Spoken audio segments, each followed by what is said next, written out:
교회사에 있어서 바울의 회심이 얼마나 큰 의의를 지니고 있는가는 성령께서 그 사건에 대해 세 개의 상호 보완적인 기사를 성경에 기록하셨다는 사실이 증명해 줍니다. 바울의 역사에 미친 영향에 비춰볼 때 그의 회심은 획기적인 역사적 사건들 중 하나였다고 해도 과언이 아닙니다. 그의 회심은 하나님의 아들이 십자가에 못 박히신 사건 다음으로 성경에 자세히 기록되어 있습니다. 바울은 스데반을 돌로 쳐 죽이는 악명 높은 사건에 능동적으로 참여했습니다. 또 주의 증인 스데반의 피를 흘릴 적에 내가 곁에 서서 찬성하고 그 죽이는 사람들의 옷을 지킨 줄 저희도 아나이다. 라고 바울은 고백했었습니다.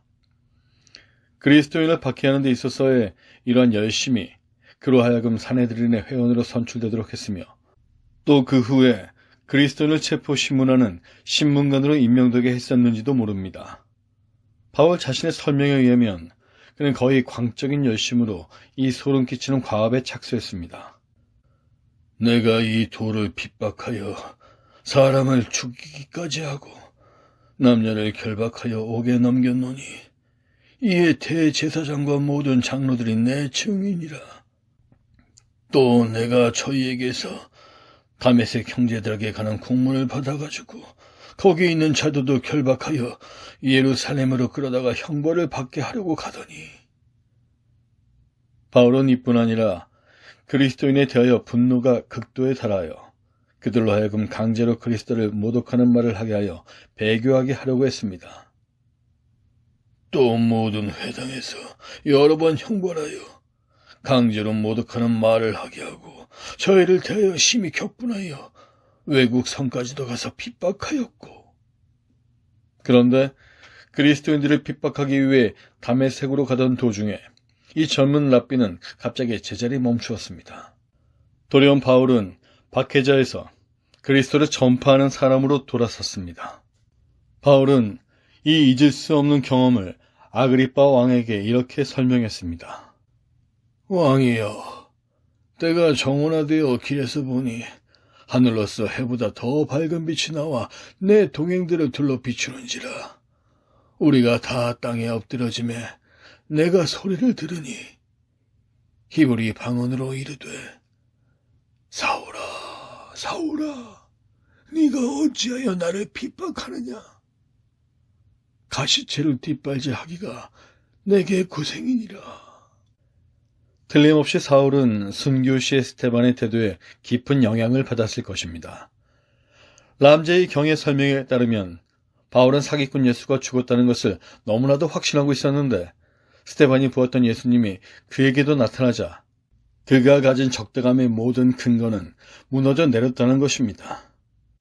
분명 바울에게 가장 충격을 준 것은 그리스도께서 진노와 복수 가운데서 그에게 나타나신 것이 아니라 한없는 무조건적인 사랑 가운데서 그에게 나타나셨다는 것이었습니다. 바로 이것이 돌보다도 더 단단한 그의 강팍한 마음을 녹인 것이었습니다.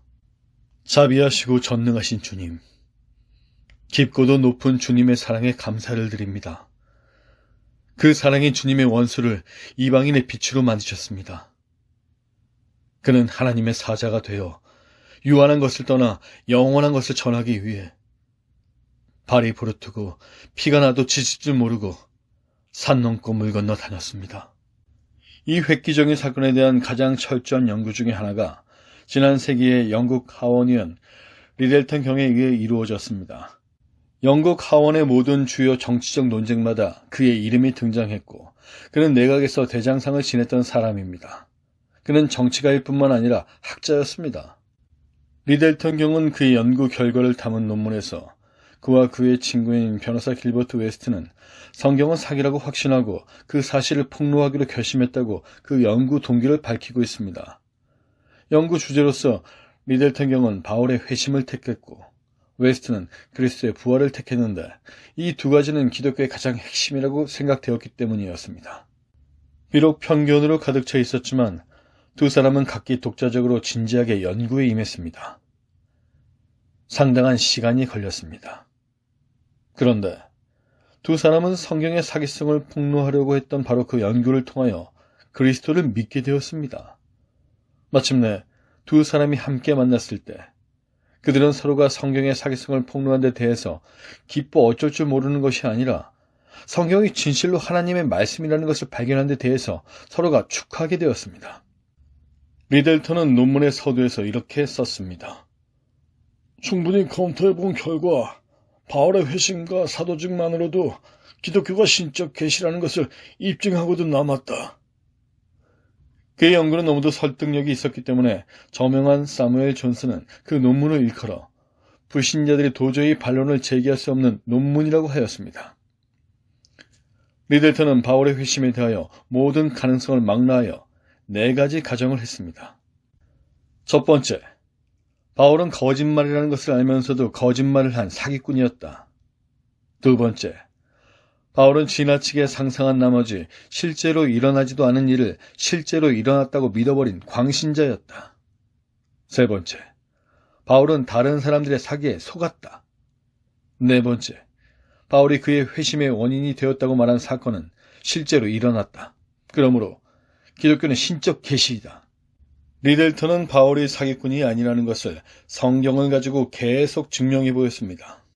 그리스도인들에 대한 비정한 증오심으로 가득 찬 마음을 가지고 다메섹으로 가던 그를 180도 돌이켜 그리스도의 제자가 되게 한 동기가 무엇이었는가 하고 그를 물었습니다.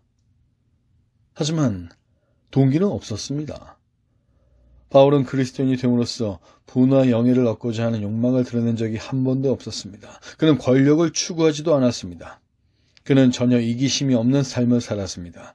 그는 다른 어떤 욕심을 만족시키고자 하는 동기도 없었습니다. 그의 편지들은 가장 엄격한 도덕성을 촉구했습니다. 오히려 그리스도인이 되는 것은 자신을 위험에 드러내놓는 것일 뿐 아니라 미움과 경멸을 초래하는 것이었습니다. 모든 것을 잃어버리는 것을 참고 기뻐할 사기꾼이 어디 있겠는가? 이것은 사기꾼 본인에게 아무 유익이 없는 위험천만한 사기인 것입니다. 그래서 리델턴의 결론은 이 가정은 스스로 무너진다는 것이었습니다. 또 한 가지 흥미있는 정보는 바울이 자신의 회심 사건의 진실성에 대하여 아그리빠 왕의 개인적인 지식에 호소했다는 것입니다. 바울이 가로되 내가 미친 것이 아니요 참되고 정신차린 말을 하나이다. 왕께서는 이 일을 아시기로 내가 왕께 담대히 말하노니 이 일에 하나라도 아시지 못함이 없는 줄 믿나이다. 이 일은 한편 구석에서 행한 것이 아니로소이다. 바울이 베스도 총독, 아그리빠 왕, 고급 군치위관, 그리고 가이사라 지도급 인사들 앞에서 두려움 없이 자기의 간증을 할 수 있었다고 하는 것 자체가 그의 말이 사실이라는 것을 증명해주는 훌륭한 증거인 것입니다.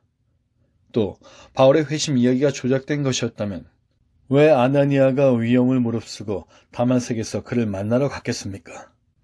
이 외에도 여러 가지 논증을 통하여 리델턴은 2가지 최종적인 결론을 이끌어내었습니다. 첫 번째, 바울은 자기의 회심에 대해 꾸며낸 이야기를 한 사기꾼이 아니었다. 두 번째, 그가 만약 사기꾼이었다면 그는 성공할 수 없었을 것이다. 바울이 설사 오래전부터 무의식적으로 회심할 생각을 마음에 품고 있었다 할지라도 그의 회심은 의심할 바 없이 갑작스러운 것이었습니다. 그는 죽어가는 순교자의 얼굴을 그의 내리에서 지워버릴 수가 없었습니다. 그 얼굴이 천사의 얼굴과 같더라.